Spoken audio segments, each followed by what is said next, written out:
जय श्री गणेश, जय माता मातंगी, जय कुलदेवी मैया, जय गांव की देवी मैया। आज बस पुरानी ही बातें हैं, वही पुरानी बातें गांव की मैया की, हमारी कुलदेवी मैया की। हर गांव में कुलदेवी मैया होती है, हर गांव में गांव की देवी मैया होती है, जिनको हम ग्राम देवता ग्राम देवी बोलते हैं, जो हमारे गांव के रक्षक होती है, गांव की उस धरती की रक्षक होती है, वहाँ के पेड़ पौधों की रक्षक होती है, हमारे धन संपत्ति की रक्षक होती है, हमारी पशुओं की रक्षक होती है।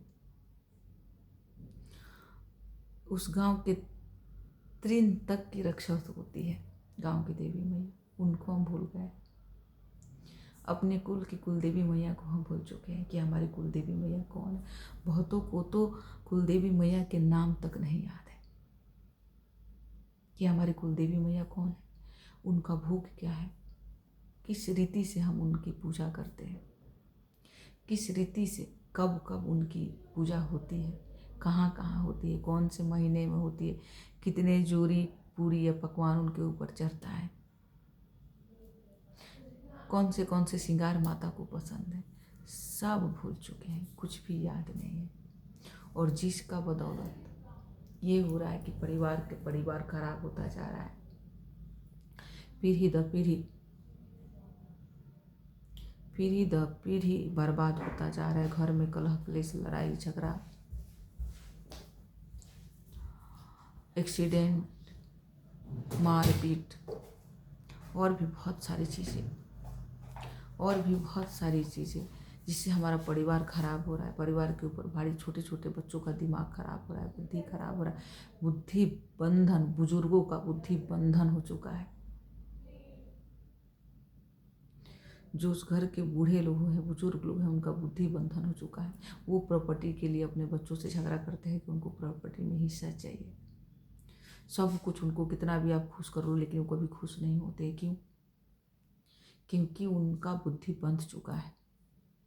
और उनका बुद्धि इसलिए बंधा है कि उन्होंने अपने कुल देवी और कुल देवता को पूजा देना भूल चुके हैं। उनको पता ही नहीं है कि घर की कुल देवी मैया, घर में जब भी कुछ भी छोटा से छोटा या बड़ा से बड़ा कुछ भी होता है तो उसमें सबसे पहला पूजन हमारी कुलदेवी मैया की होती है। मुझे याद है जब हम लोग छोटे थे और हमारे घर में पहला फसल निकलता था और जब धान होता था और चूड़ा बनता था तो सबसे पहले हमारे घर के देवता ब्रह्म बाबा को दी जाती थी। ब्रह्म बाबा को चढ़ाया जाता था, तब हम लोगों को मिलता था। गांव में जब हम बच्चे थे तो गाय और भैंस, गाय जैसे गाय बच्चा देती थी या भैंस, जिसके पास भैंस है भैंस बच्चा देती थी, तो सबसे पहले खीर भोजन चढ़ता था। 21 दिन के बाद में खीर भोजन चढ़ता था। उस खीर भोजन का भोग ब्रह्म बाबा को लगता था। तब घर के वो बुजुर्ग जिन्होंने 21 दिन तक गाय के दूध नहीं, मतलब छुआ ही नहीं है, ग्रहण ही नहीं, लिया ही नहीं है, क्योंकि उन्होंने ये प्रण ले रखा है कि मेरी गाय के पहले 21 दिन के बाद में जो दूध चढ़ेगा हमारे घर के देवता को चढ़ेगा, उसके बाद में हम इसका प्रसाद ग्रहण करेंगे।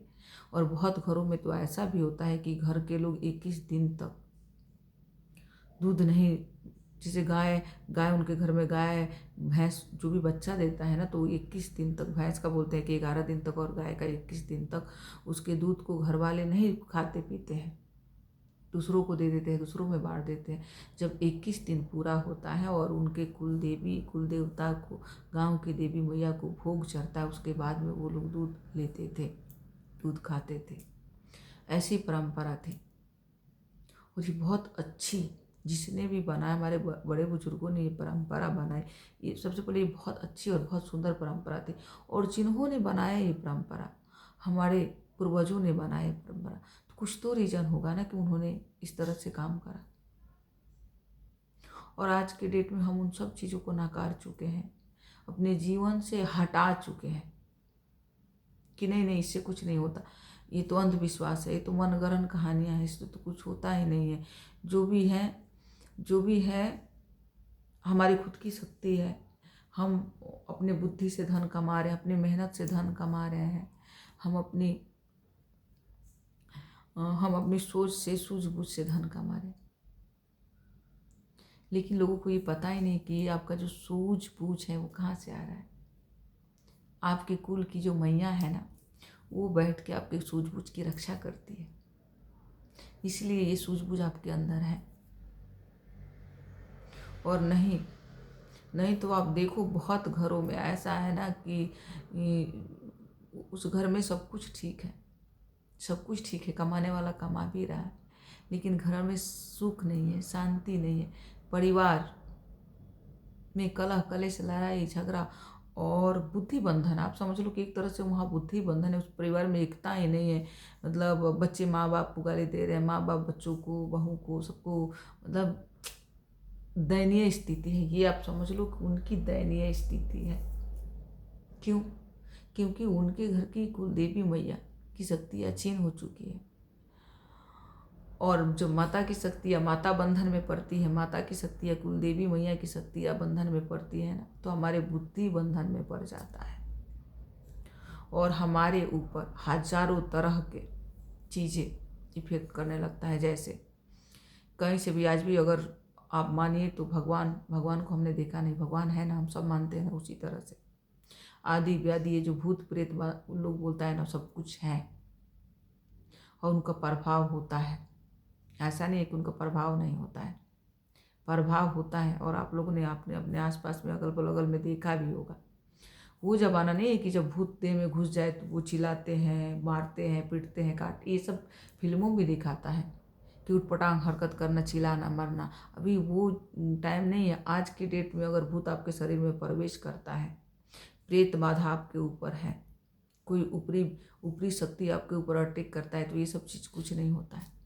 सिर्फ आपके घर की शांति भंग होने लगेगा धीरे धीरे, आपके घर में एकता नहीं रहेगा, आप सब परिवार एक साथ बैठोगे और हंसी खुशी के माहौल में अचानक झगड़ा हो जाएगा। ये होता है ऊपरी बाधा और भूत प्रेत का, या जो भी है ना, गंदी शक्तियों का प्रकोप। ये होता है जो आपके घर में प्रवेश कर चुके होते हैं, और वो प्रवेश तब करते हैं जब हमारी रक्षक हमारी कुलदेवी मैया की शक्ति क्षीण हो जाती है, सो जाती है, हम उनको भूल जाते हैं, तब होती है। माता कुलदेवी की जागृत रहते रहते किसी की भी मजाल नहीं है, कोई भी ऊपरी शक्ति की मजाल नहीं है कि हमारे घर में प्रवेश कर जाए। क्योंकि जो हमारे घर का दहलीज होता है, दरवाज़ा होता है, उन पर हमारी कुलदेवी और कुलदेवता का पहरा होता है, और उस दरवाजे के थ्रू कोई हमारे घर में बुरी शक्ति प्रवेश कर ही नहीं सकती, कर ही नहीं सकती। बुरी शक्ति हमारे घर में प्रवेश कर ही नहीं सकती, आप ये समझ लो, नहीं कर सकती है। और अगर आपके साथ कोई बुरी शक्ति आ रही है, इसका मतलब ये है कि आपके कुलदेवी देवता की शक्ति क्षीण पड़ चुकी है। आपके घर में कुलदेवी की पूजा नहीं होती, कुल देवता की पूजा नहीं होती। आप अपने गांव के देवी देवता सब कुछ, अपनी परंपरा, रीति रिवाज सब कुछ भूल चुके हो। आपके अंदर सिर्फ और सिर्फ आपका अहंकार है, और उस अहंकार के चलते आपके बच्चे खराब हो रहे हैं, बच्चों की बुद्धि बंधन हो रहा है, आपके बुद्धि बंधन हो रहा है। आपके घर में शांति नहीं, सुख नहीं, बस पैसे कमा रहे, और जैसे आ रहा है वैसे ही वो गलत तरीके से निकल रहा है।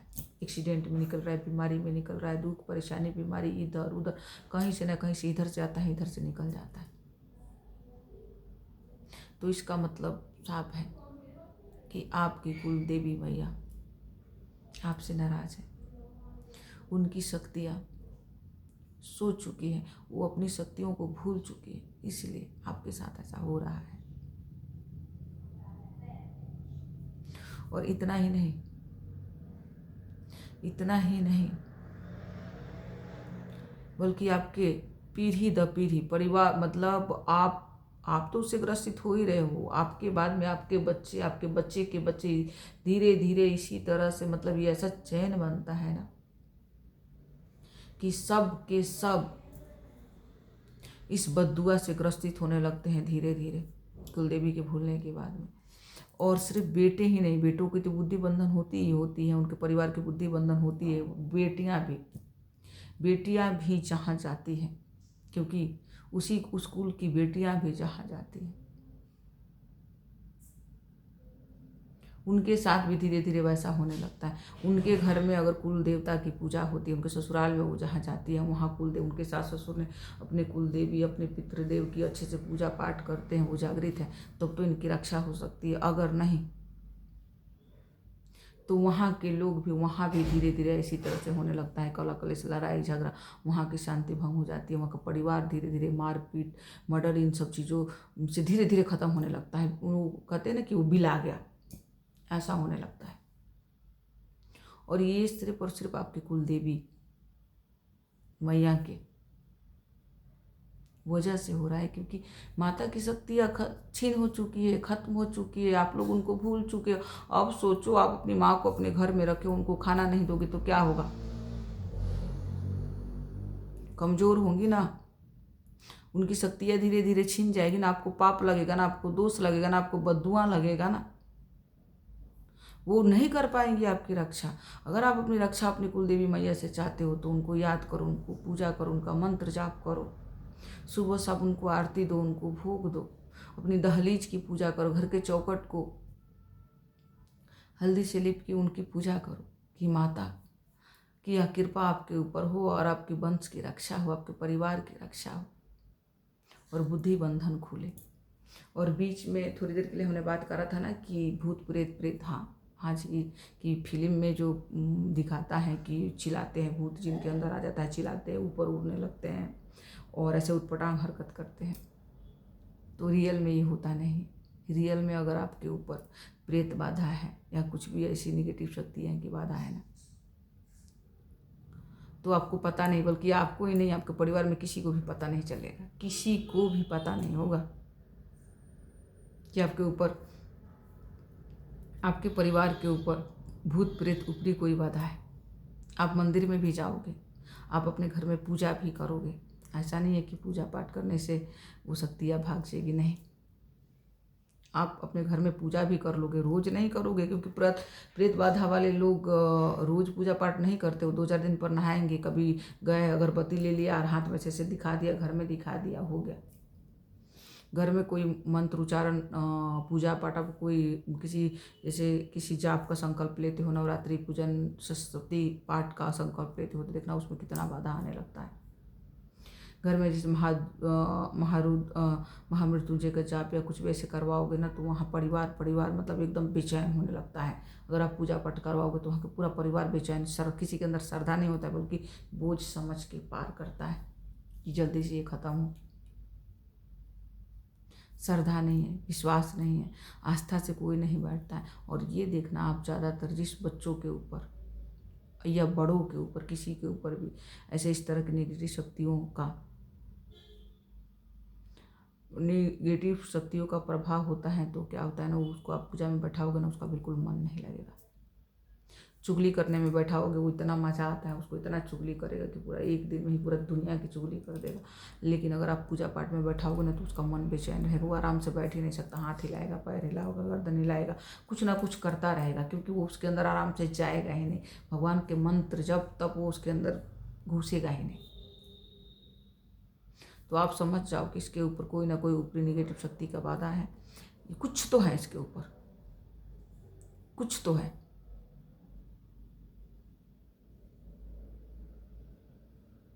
और आपको पता ही नहीं लगेगा। और सबसे बड़ी बात है कि उस परिवार के लोगों को पता नहीं चलता है। जिस घर में ऐसी नेगेटिव शक्तियाँ व्यक्ति के अंदर घुसी रहती है, उस घर के लोगों को पता ही नहीं चलता, क्योंकि नॉर्मल मतलब उनकी ज़िंदगी बिल्कुल नॉर्मल ही होती है, एकदम ऐसे ही ठीक है, जैसे चल रहा है वैसे चल रहा है, किसी को कुछ पता नहीं चलेगा। बस जब धीरे धीरे जब ईश्वर की कृपा होने लगेगा, भगवान का आशीर्वाद, और धीरे धीरे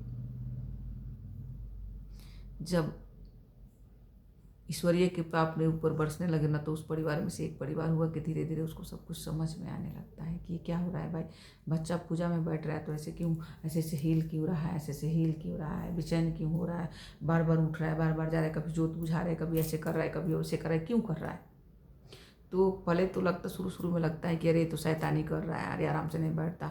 माँ बाप डांटते भी हैं कि यार चुपचाप बैठ, पूजा कर, भगवान में ध्यान लगा। लेकिन उस बच्चे की गलती नहीं है, उसका ध्यान में नहीं लग रहा है मन, क्योंकि उसके अंदर जो वो गलत शक्ति बैठी हुई उससे बैठने नहीं देती है अच्छे से। तो इसको पहचानने की ज़रूरत है। आप में से किसी के घर में भी अगर ऐसी चीज़ें हो रहा है ना, तो आप इसको पहचानो और पहचान के इसको दूर भगाने का उपाय करो, पूजा करो, पाठ करो। और सबसे जो पहला काम जो आपको करना है, सबसे पहला काम अपनी कुल देवी माता को खुश करो, उनकी पूजा करो, उनकी अर्चना करो, उनके मंत्र के जाप करो, उनको खुश करो। फिर देखो अपने आप ही आपको रास्ता मिलता जाएगा और आपकी हर परेशानी कैसे दूर होने लगेगा, धीरे धीरे पता ही नहीं चलेगा। और उसी तरह से हमारी जो गांव की मैया होती है, उनका भी पूजा इसी तरह से होता है, हमारी गांव की सुरक्षा के लिए, हमारी सुरक्षा के लिए, कि समय समय पर आप लोग जो भूल चुके हो ना कि नहीं नहीं गांव की मैया कुछ नहीं होती है।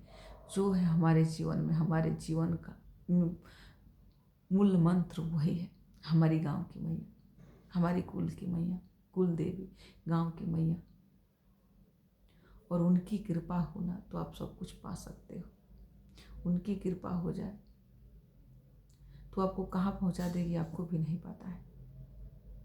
और आज की डेट में, खैर वीडियो बहुत लंबी हो रही है तो मैं नहीं बनाऊंगी, लेकिन मैं एक बार बता दूं, आज की डेट में जितने भी लोग इन सब चीज़ों से ग्रसित है ना, और वो एस्ट्रोलॉजर के पास जाते हैं, किसी गुरु को बनाते हैं, किसी संस्था से जुड़ते हैं, कुछ ना कुछ अपनी अपनी परंपरा को भूल के और किसी नए नए संस्था से जुड़ते हैं कि वो अपनी रक्षा के लिए, क्योंकि उन्होंने तो अपनी कुल देवी को समझ गए ना, अपनी कुल देवी को तो उन्होंने भूल ही चुके हैं, छोड़ ही चुके हैं, तो उनकी रक्षा कौन करे। तो फिर वो गुरुओं के पास दौड़ते रहते हैं कि भाई नहीं नहीं मुझे इस संस्था से जुड़ना है तो उस गुरु की शक्तियाँ हमारी रक्षा करेगी, मुझे ये यहाँ से जुड़ना है, इस संस्था से जुड़ूंगी तो वहाँ की शक्तियाँ मेरी रक्षा करेगी। तो आपको किसी भी संस्था से जुड़ने की ज़रूरत नहीं है। अगर आप जुड़ना चाहते हो तो अपने घर की मैया से जुड़िए, कुलदेवी मैया से जुड़िए, अपनी गाँव के मैया से जुड़िए, वही आपकी रक्षा करेंगी। और किसी भी धर्म गुरु या कोई किसी से जुड़ने की जरूरत नहीं है, क्योंकि आपके रक्षक जब है, आपके रक्षक आपके घर में है, आपके गांव में है, तो दूसरे रक्षक की जरूरत नहीं। आप सोच लो ना, मेरा बच्चा मुझे छोड़ के और दूसरे और उसी पड़ोसी को माँ बनाने जाए और बोले कि मेरी मुझे खाना दो, मुझे खाना दो, दूसरा कोई कब तक खाना देगा उसको। अपनी माँ को छोड़ के आंटी लोगों से खाना मांगने जाए, कब तक, एक दिन दो दिन, रोज रोज नहीं दे सकता। रोज रोज खाना खिलाने वाली अपनी ही खुद की माँ होती है ना। उसी तरह से हमारी हर छोटी या बड़ी समस्या से रक्षा करने वाली जो है वो हमारी कुल देवी मैया है, हमारी गांव की देवी मैया है। हमें किसी बाबाओं के पास जाने की ज़रूरत नहीं है। आप लोग अपनी अपनी कुल देवी मैया, अपनी गांव की देवी मैया की पूजा अर्चना कीजिए, उन्हें भोग दीजिए। समय समय पे जैसे भी आपके कुल में, आपके घर में, आपके खानदान में पूजा होता है वैसा पूजा कीजिए, और फिर देखिए कैसे आपके जीवन में बाहर आता है, बसंत आता है। जय कुल देवी मैया, जय गाँव की देवी, सबका कल्याण करे, साथ में मेरा भी कल्याण करे। हाँ, और आप लोगों को वीडियो अच्छा लगे तो शेयर करो, लाइक करो, सब्सक्राइब करो, क्योंकि ये आपके लिए ही नहीं, ये सबके लिए बहुत ज़रूरी है कि हम अपनी परंपराएं से जुड़े। जय कुल देवी मैया।